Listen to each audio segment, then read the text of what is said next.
The agreement on the Youth Baseball Academy is the county agrees to provide a cleared site adjacent to the minor league site. And I'm going to put the Twin Lakes graphic up again.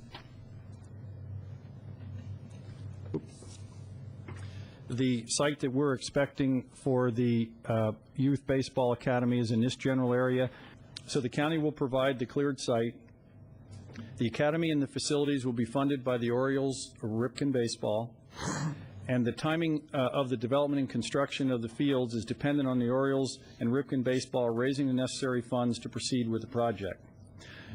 In the agreement, the Orioles and Ripken Baseball commit to provide a commercially reasonable level of youth baseball activity in the greater Sarasota County region, pending the establishment and construction of the fields and facilities and the availability of fields. We will meet that availability of the properties by what I just showed you. So what happens if they don't raise the money, they don't build the facility?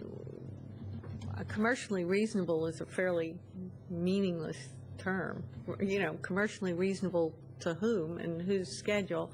And what happens to that land? That land indefinitely tied up even if the Ripken Academy is never built. If the, and I may need help from Steve. The land is subject to the entire term of the 30-year lease, so it's definitely tied up.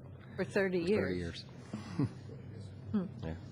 When John Angelos first approached you with the concept of reinventing spring training, he said, here's an opportunity not just to have the club, the team, extended spring training, all of the other year-round activities of a Major League Baseball franchise, but what if we coupled it with another concept called a Youth Baseball Academy? What if we brought the Cal Ripken model, successful model that's been used in Aberdeen, Maryland, and elsewhere around the country, and use that as the effective engine for the off-season? Spring training isn't just about 16 games or 17 games or 2 or 3 months worth of practice, although that's very valuable. Hotels are filled, restaurants are filled, economic development is created by all of that. But for a community to look at a facility and say, why should we invest for 3 months out of the year when 9 months it may not be used as regularly, we thought was not the right approach. The question was asked, in a very legitimate question, what is Cal Ripken's real intention? I'm going to read to you, if I could, a quote that I'm authorized to give to you from Cal Ripken. And what Mr. Ripken has authorized me to say as follows, quote, I'm thrilled that the Orioles have found a new, comprehensive spring training home, that Ripken Baseball will be part of that facility in Sarasota. I have always liked the idea of kids playing side by side with the professional ball players, and it really enhances that experience.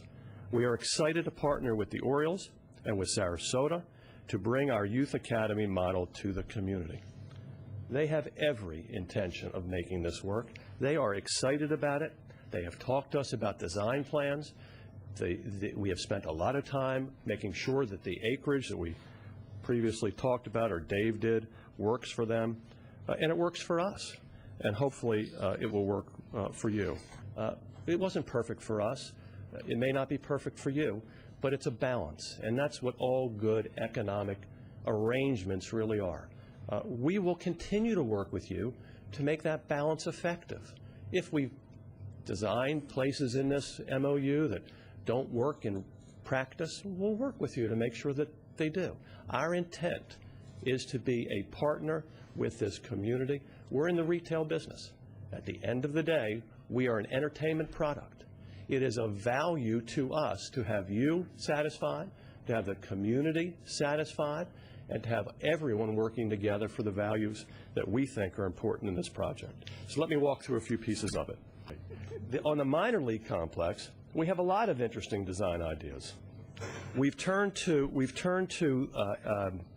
consultants who have said to us, the acreage that Dave described behind the complex, the fourplex, can work very efficiently for a minor league complex, for a youth academy next to the minor league complex.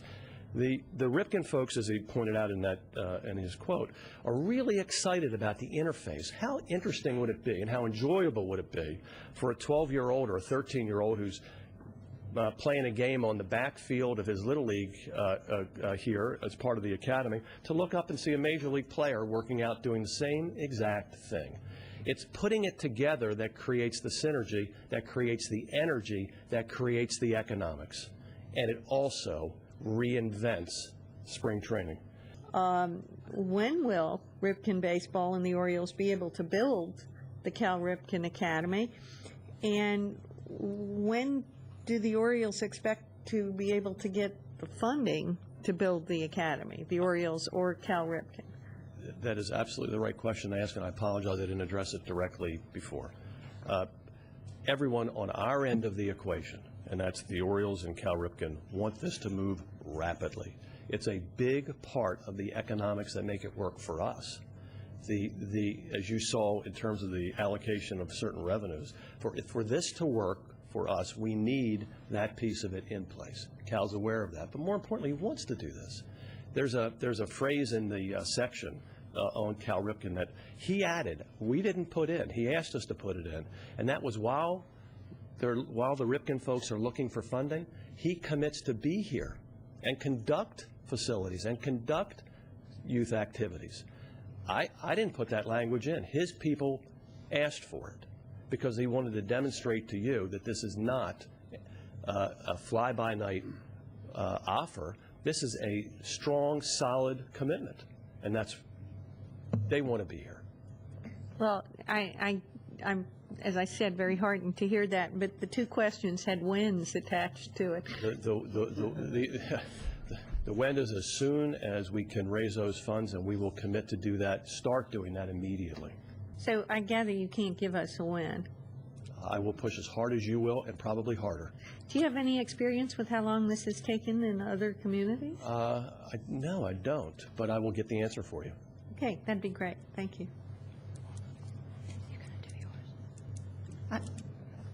Good evening, Commissioners. My name is Andy MacPhail. I'm the President of Baseball Operations for the Baltimore Orioles. I've been here for just about 2 years now.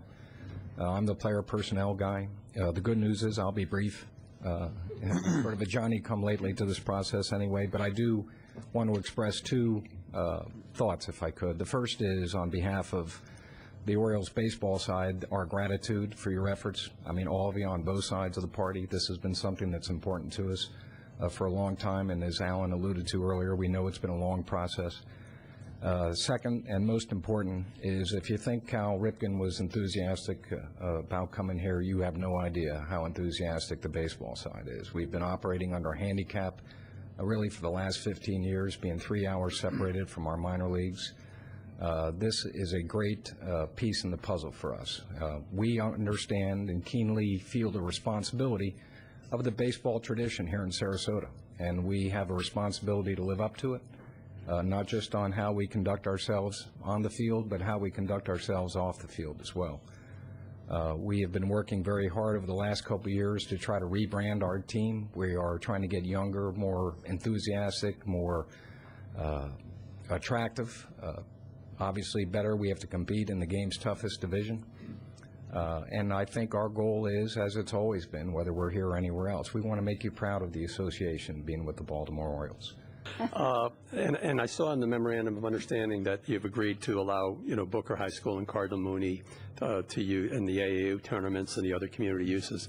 And, those are quality things that we do in this community. And I just want to know if, I assume you'll work with us. They like to use.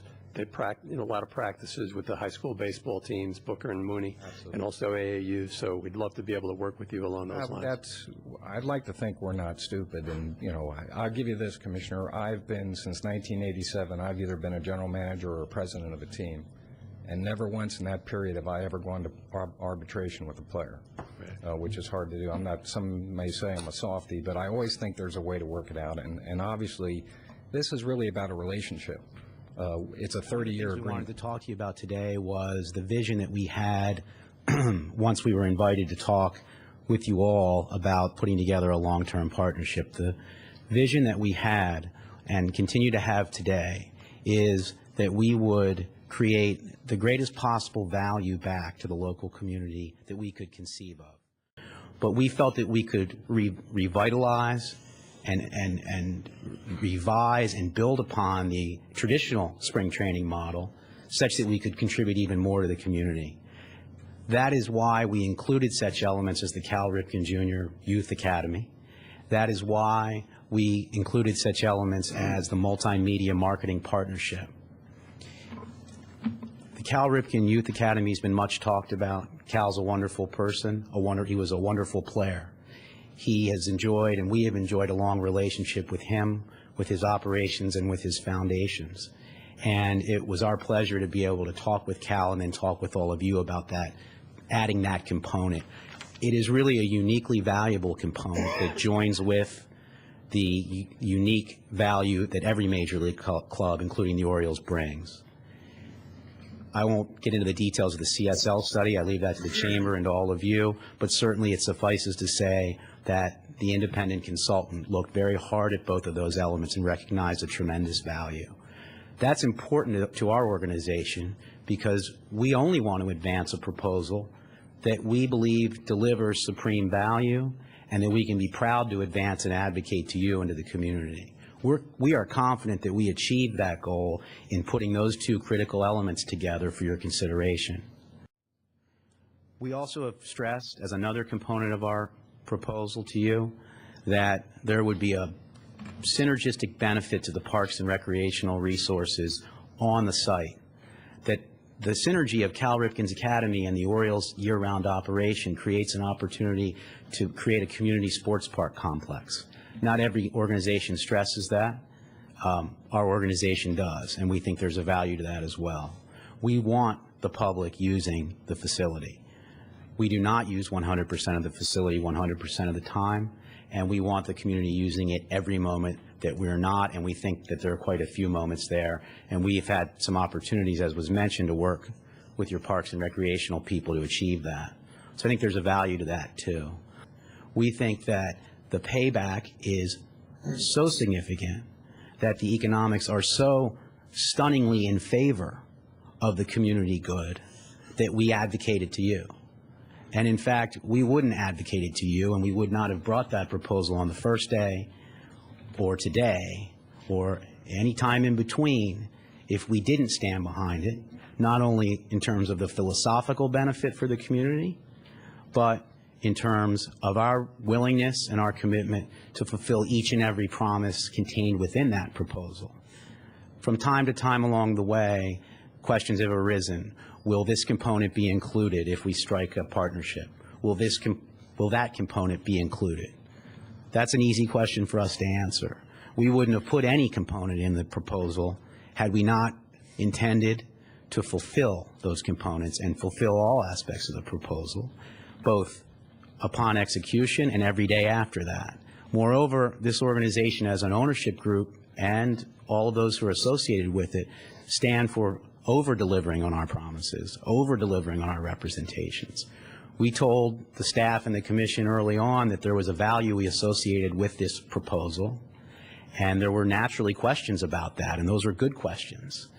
We were gratified but not surprised to learn that when independent consultants assessed our representations, they concluded that we had actually undersold the matter, that the value of our combined proposal exceeded everything that we told you. We're, as I say, gratified but not surprised by that. And that being said, the important point to us is that the annual return to the community far exceeds a one-time investment by public and private sources.